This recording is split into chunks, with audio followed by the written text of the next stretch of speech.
Mayday, mayday, mayday. It's the call every pilot hopes they never have to make. But when things go wrong, no matter what you're flying, your training, knowledge, and experience are all that stand between you and potential disaster. Will you rise to the challenge or become another cautionary tale? And when the dust settles, how will the world judge your actions? Today, we're talking about the fine line between training and real-world experience and why pilots should think twice before casting judgment on their peers. I discuss all this and more coming right up, so strap in and let's get into it. Good morning, 3614, 95 Mallow 7 POB with altitude. Coordinating, Halen, I'm running bank. Tower, bank pressure rolling to 30 degrees. That's 30 degrees there. Set by star 9000, 1013, Kepler 25. G'day everyone and welcome to episode 160 of the Flight Training Australia podcast. No matter where you're listening, no matter what you're doing, this is the podcast you want to be listening to, all about flight training and flying in Australia and beyond. G'day, my name's Trent Robinson, I'm your host. Thanks for joining me.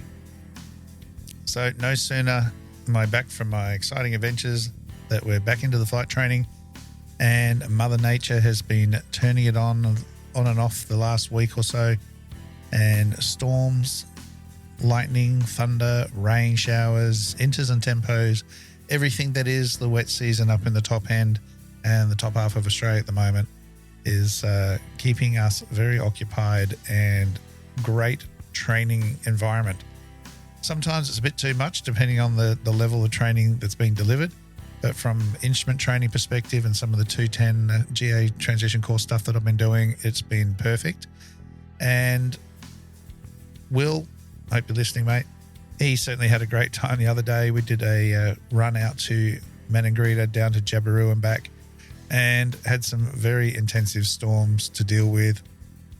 Lightning, cockpit was lighting up more than I've ever seen, and really working through the problems, the solutions, the options that are available to us. And whilst, one side of the airplane looked quite scary, the other side was clear skies. We had options, we had exits, we had fuel loading points if we needed it, and all the sort of things that we really want to have available to us to make some good decisions. And, do we push on? Do we back off? And things that really help any student that gets exposure to that sort of thing, or pilot, to make good decisions and gain experience. And that is really what we're going to be talking about in this episode you're listening to right now. I'm sure you've all haven't been hiding under a rock lately, but be well aware that aviation is very much in the spotlight and been featuring heavily in the news headlines across the world with the numerous incidents and accidents that have been happening. So, look, I've just been thinking about it all and want to dive into the topic that I know comes up often in chat groups and forums and that sort of stuff, and something that every pilot will eventually come to understand, and that is you can't teach experience. You can provide it, but you can't teach it. It's something we need to get. We can teach skills, we can train procedures, but real wisdom in aviation comes from time in the air. And we were fortunate the other day that we had real situations that we could actually deal with and had to deal with, versus trying to simulate that we've got a thunderstorm in front of us. What are you going to do? It just doesn't have the same ring to it and the same benefit. So we really want to work on how to deal with these things for commercial pilots and private pilots alike. It doesn't matter. Your training, knowledge, and experience can all hang in the balance in the event of situations like this or an in-flight emergency. How you handle it will decide your fate, how you are judged in the public eye. It's a stark reality that pilots need to face, and while we should always strive to improve, we must also exercise caution before rushing to judge others on social media when evaluating the actions of our peers, and they are our peers. We need to be sticking together in that situation and not pointing fingers and blame, which is something I've constantly advocated for. But moreover, we need to remember that unless we've been put in the same situation, we never truly know how we might react or, handle the situation ourselves.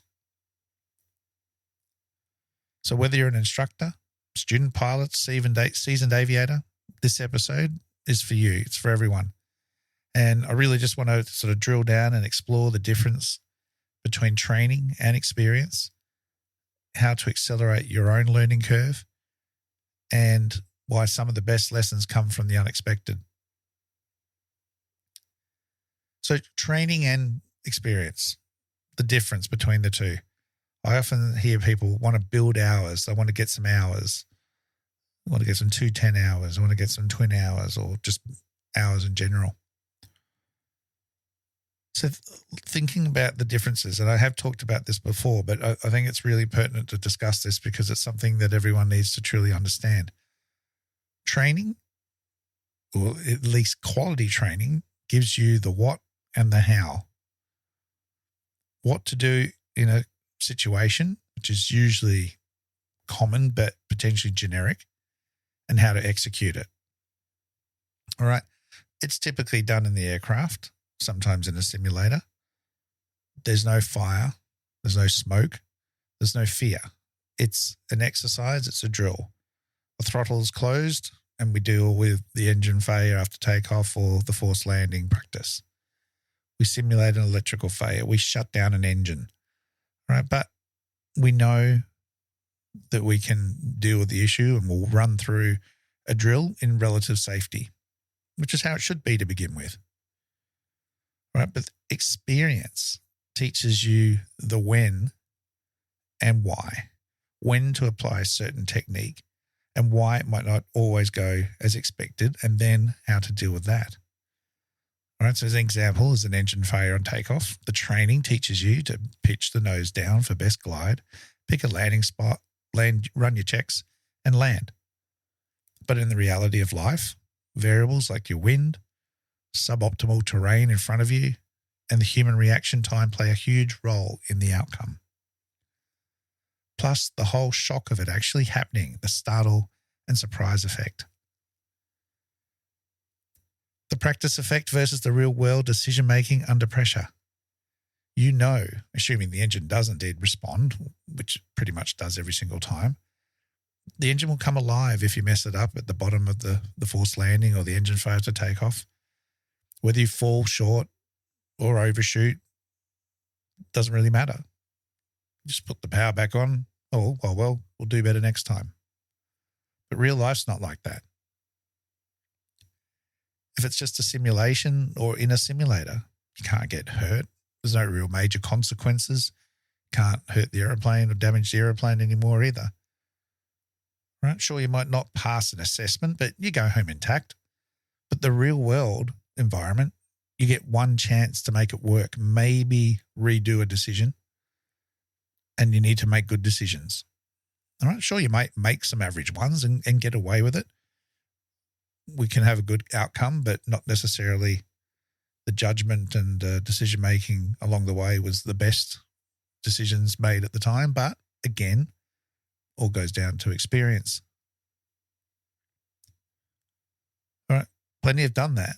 I've gotten away with some things, some bad decisions. I've been distracted from key tasks and lived to fly another day. But some of us weren't so lucky. And these experiences lend to developing our experience, how we might deal with that situation next time, how we might go about it to prevent it from happening again. So how to bridge the gap. Accident reports, ATSB, all that sort of thing, NTSB if you're in the States or wherever else you're listening from, we can learn from others. One of the best things I think aviation does out of an absolute tragedy is tries to spread the word about what happened and why so that we can try and stop a repeat event. It's one of the fastest ways to gain experience without living through every mistake is to learn from others who have been there before. And I think we generally do a pretty good job about that. But complacency is always right around the corner. If we're learning, if we're training, if we're operating, debrief and self-analysis. All right, doesn't matter in what environment we're in, whether it's a training environment or real life, we should always be debriefing events and self-analyzing ourselves if we're flying by ourselves, reviewing the flight, what went well, what could have been better. It doesn't have to be a big thing. It's just all part of that process and that approach to our own flying. All right, that can be crucial for accelerating our learning curve if we're actually aware. All right, nothing much scares me more than flying with someone that thinks they just did a fantastic job, and I'm like, just really do not want to be in the same airspace as you. A pilot who's unaware is a dangerous thing indeed. Use of simulators, and of course my favorite, scenario-based training. While they don't replace real-world flying, well-structured simulator sessions can do just as much and create the intensity and the learning environment to help pilots think ahead and develop good decision-making skills. Experience doesn't just come with hours. It comes with exposure to variety. Hey, I'm always saying, fly with different instructors, different flight schools, different people, different aircraft, different weather conditions, different airports. All these things will help you build real-world knowledge faster. It will make you a better, more rounded pilot. Common mistakes that new pilots make. An over-reliance on procedures.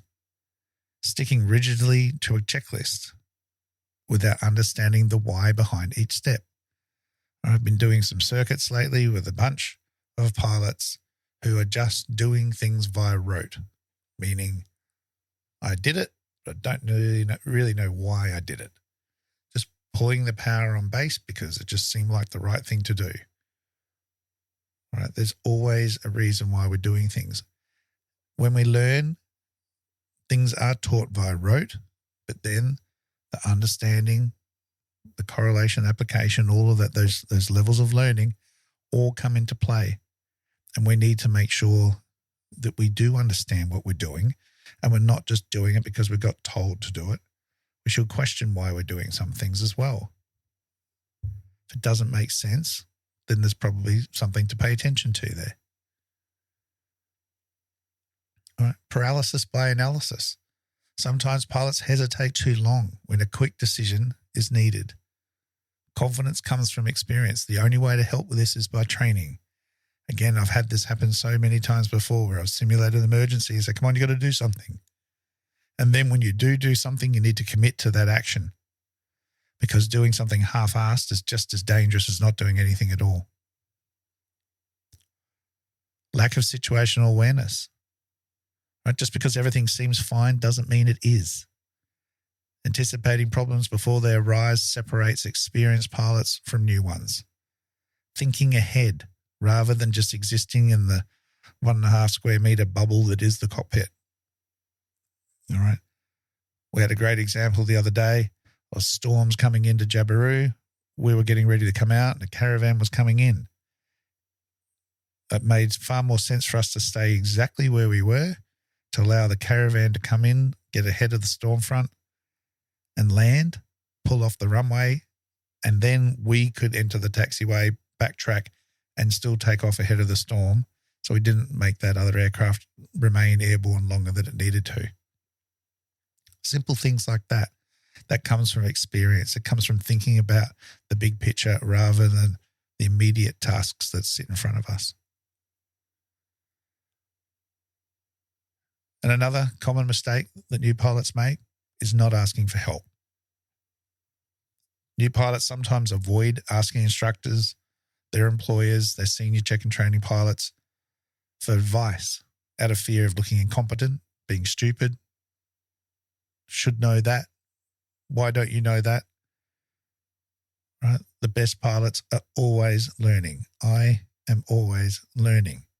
I learn from those I fly with. I learn from my own flying experiences. All right, look at the things I just learned flying a DC-3 from New Zealand to Australia. Picked up so many different things. A lot of things I'd thought of and considered, a few things I hadn't. There's always learning to be had. All right, so if you're early in your career, focus on learning as much as possible, not just accumulating hours. Yes, we need hours to get a job. I get it. But there are ways to make those hours and that money you're spending as best value for money as possible. There are no shortcuts. Seek out challenges. Fly in different conditions. Take on different aircraft types. If there's none in your local area, go somewhere else. Then you're getting 2 for 1. New airspace, new aircraft, maybe even 3 for 1, new instructor. All right, and push yourself to learn beyond the minimum training syllabus. It's not about 20 hours or 40 hours or whatever it is. Do the syllabus that works for you. Everyone is different. Some people need more. We all need something to budget on. I get all that.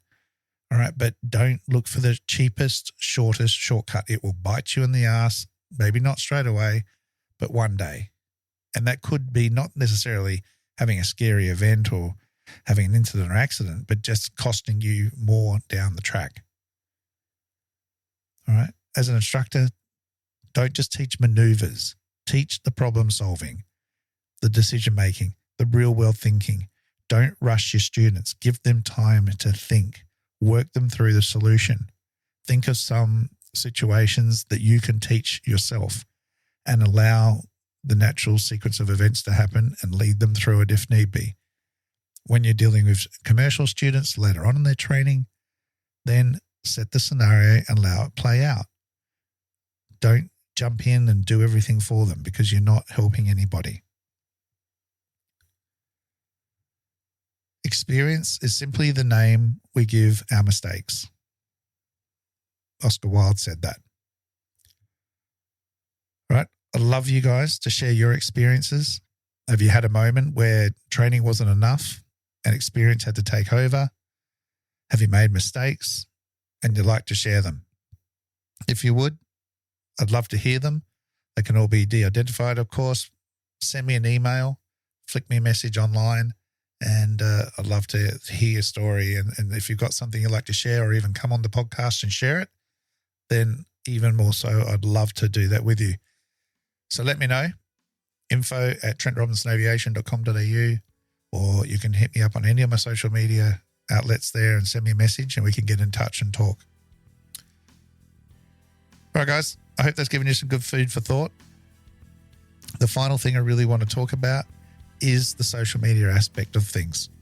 All right, be careful jumping online and criticizing. We all generally want to know what happened and why because it's our industry. We're interested. All right, and what led to a CRJ Delta Airlines aircraft to roll upside down? Just crazy. You wouldn't think that would be happening, but there we are. All right, but don't jump on the media bandwagon trying to make it about female pilots or DEI or any of these other things that are going on. Allow the investigations to take place. All right, female pilots has got nothing to do with anything, and we do not want to be part of that toxicity and that just absolute rubbish. They are trained, they're experienced, they may have done their best, they may not have done good enough, who knows? But ultimately, we all could be possibly in that situation one day. We need to back each other, support each other. As if we can't do that and we're not going to, judge everybody and point fingers, then we can't expect any better from the rest of the public and especially the media. All right. One day it could be us. So please remember that. All right. In closing, have a fantastic week ahead. Please be safe. Take your time and remember the golden rule. Aviate, navigate, communicate. Cheers, everyone.